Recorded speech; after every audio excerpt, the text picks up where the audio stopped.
আমরা লক্ষ্য করেছি এই শুভেন্দু অধিকারী শপথ নেওয়ার আগেই নির্বাচনের পরে ওই দিন রাত্র থেকে ভারতের পশ্চিমবঙ্গে মুসলমানদের বাড়ি ঘরে, ব্যবসা প্রতিষ্ঠানে, মসজিদ, দোকানে, বিভিন্ন জায়গায় তারা হামলা করেছে এবং অগ্নিসংযোগ করেছে।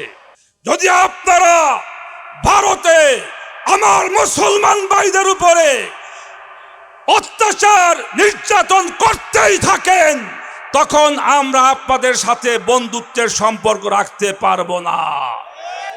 পরিষ্কার কথা বলি, আজকে বাংলাদেশের সরকার যারা জাতীয়তাবাদী এবং ইসলামী মূল্যবোধে বিশ্বাস করে, এই কথার দাবি তারা করেন, আজকে পশ্চিমবঙ্গে ন্যাক্কারজনকভাবে যেভাবে মুসলমান ভাইদের উপর হামলা করা হচ্ছে, আমরা দেখলাম আমাদের সরকার মুখে কুলুপ এঁটে বসে আসছে। তাদের যেন মুখ থেকে কথা বের হয় না। তাদের উচিত ছিল ভারতের এই মুসলমান নির্যাতনের বিরুদ্ধে প্রতিবাদ করা, তাদের উচিত ছিল। আমরা লক্ষ্য করেছি সীমান্তে হত্যা হচ্ছে, আমাদের সরকার নীরব। আমাদের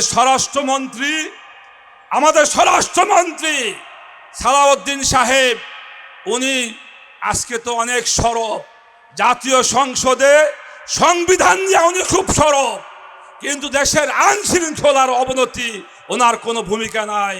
তাদের বাড়িঘর, ব্যবসা প্রতিষ্ঠান, তাদের উপাসনালয়, মসজিদ, মাদ্রাসা, এমনকি নারী পুরুষকে ওরা অমানসিকভাবে নির্যাতন করে হত্যা করছে। আজকে বিশ্ব বিবেক নীরব। আমাদের প্রতিবেশী দেশ, ভারতের প্রতিবেশী দেশ আমাদের বাংলাদেশের সরকারও নীরব। বক্তব্য নিয়ে আসছেন মাওলানা জালালউদ্দিন আহমদ। আসসালামু আলাইকুম ওয়া রাহমাতুল্লাহি ওয়া বারাকাতুহু।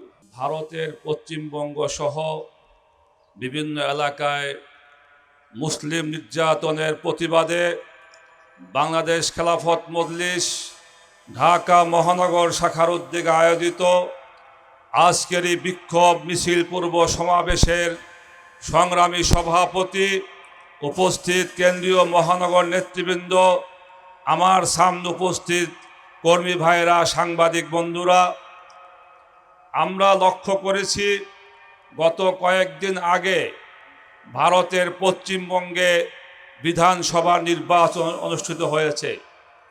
এই নির্বাচনে ভারতের উগ্রবাদী যে দল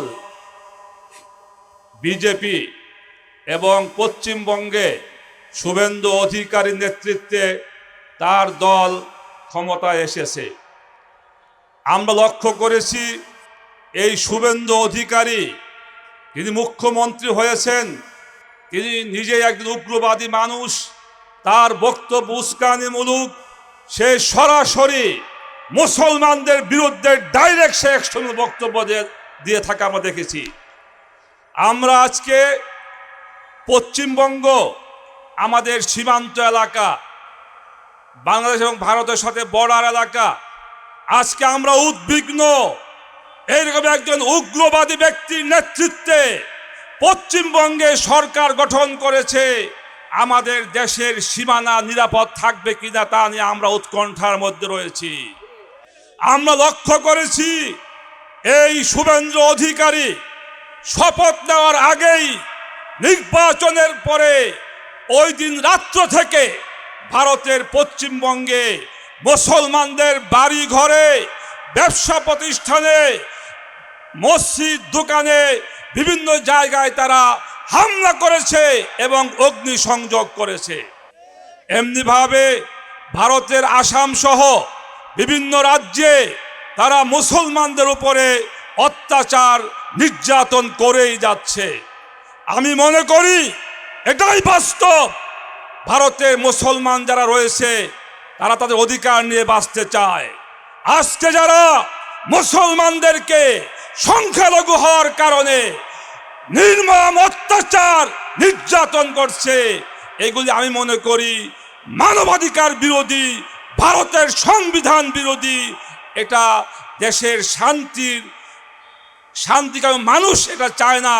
তাই আমি পরিষ্কার কথা বলি, শুভেন্দু অধিকারী, আপনি ক্ষমতায় এসেছেন, ভারত সরকারকে বলি আপনাদের সাথে আমাদের সম্পর্ক থাকবে, প্রতিবেশী বন্ধুত্বের সম্পর্ক থাকবে। যদি আপনারা ভারতে আমার মুসলমান ভাইদের উপরে অত্যাচার নির্যাতন করতেই থাকেন, তখন আমরা আপনাদের সাথে বন্ধুত্বের সম্পর্ক রাখতে পারবো না। পরিষ্কার কথা বলি, আজকে বাংলাদেশের সরকার যারা জাতীয়তাবাদী এবং ইসলামী মূল্যবোধে বিশ্বাস করে, এই কথার দাবি তারা করেন, আজকে পশ্চিমবঙ্গে ন্যাক্কারজনকভাবে যেভাবে মুসলমান ভাইদের উপর হামলা করা হচ্ছে, আমরা দেখলাম আমাদের সরকার মুখে কুলুপ এঁটে বসে আসছে। তাদের যেন মুখ থেকে কথা বের হয় না। তাদের উচিত ছিল ভারতের এই মুসলমান নির্যাতনের বিরুদ্ধে প্রতিবাদ করা, তাদের উচিত ছিল। যদি আপনারা প্রতিবাদ না করেন, দেশের জনগণ মনে করব আপনারা ভারতের তাবেদার সরকার। পরিষ্কার বলি, 24শে জুলাই গণ অভ্যুত্থানে এই বাংলাদেশ থেকে আমরা ভারতীয় আধিপত্যবাদ এবং তাদের তাবেদারকে বিদায় করে দিয়েছি। এই বাংলায় নতুন করে কোন ভারতীয় আধিপত্যবাদ কায়েম হতে দেওয়া হবে না এবং কোন ভারতীয় আধিপত্যবাদের তাবেদার কোন সরকার আমরা দেখতে চাই না। তাই পরিষ্কার বলি, অবিলম্বে ভারতের রাষ্ট্রদূতকে ডেকে কড়া প্রতিবাদ করুন।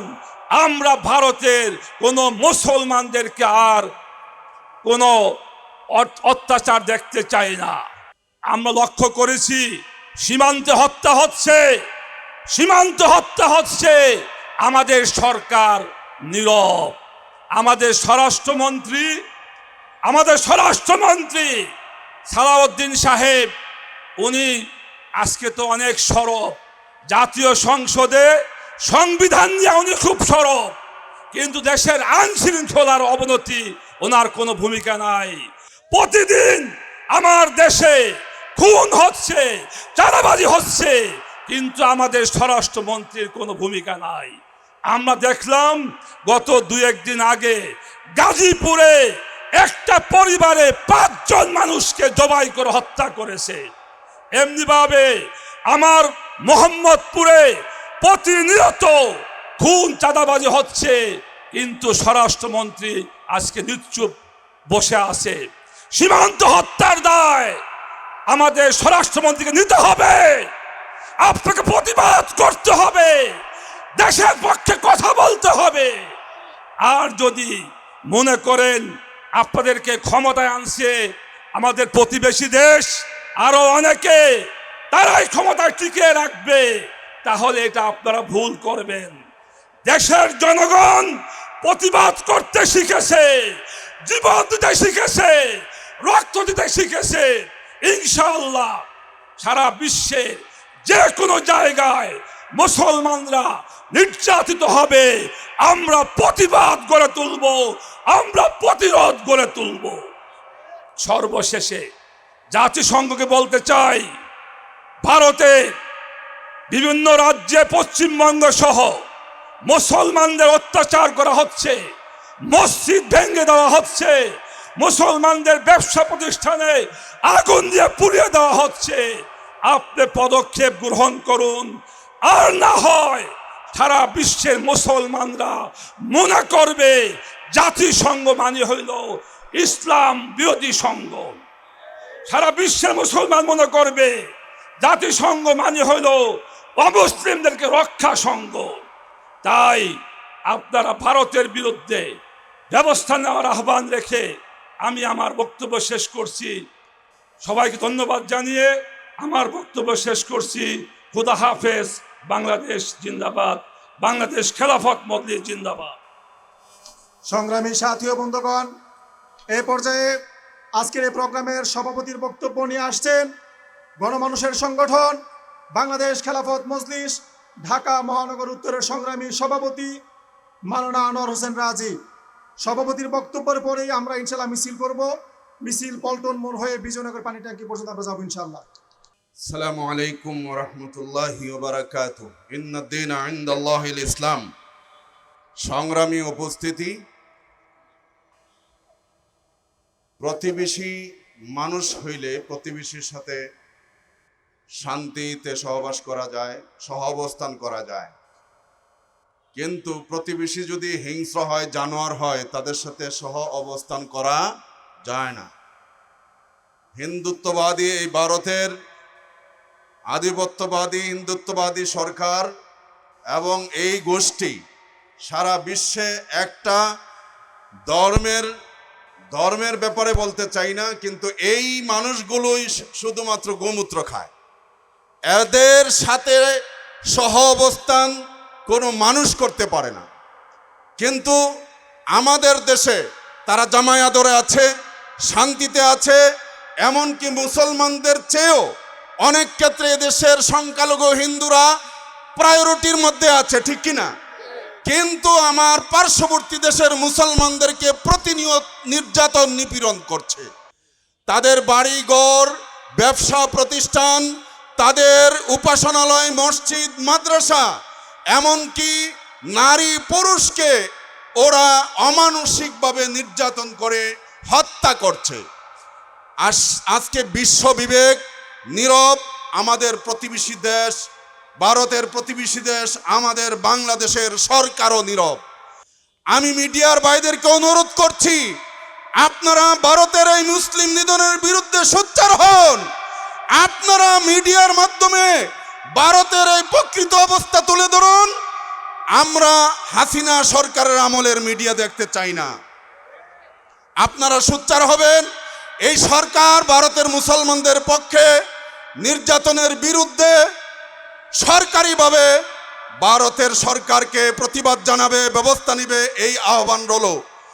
আর আমরা শেষ কথা যেটা বলতে চাই, 1857 সাল পর্যন্ত, মুঘল সাম্রাজ্যের পতন পর্যন্ত এই ভারত উপমহাদেশ শাসন করেছে মুসলমানরা। আমাদেরকে এই পরিকল্পনা নিতে হবে, আবার ভারতবর্ষ মুসলমানদের শাসনে নিয়ে আসতে হবে। না হলে ভারতবর্ষে মুসলমানদের উপর নির্যাতন থামবে না। আল্লাহ পাক রব্বুল আলামিন আমাদের তৌফিক দান করেন। সাংবাদিক, আমাদের নেতাকর্মী, সাধারণ মুসলমান, তৌহিদি জনতা যারা আজকের এই কর্মসূচিতে সফল করার জন্য অংশগ্রহণ করেছেন, সকলকে ঢাকা মহানগরীর পক্ষ থেকে উষ্ণ অভিনন্দন জানিয়ে আমাদের মিছিলের যাত্রা শুরু করছি।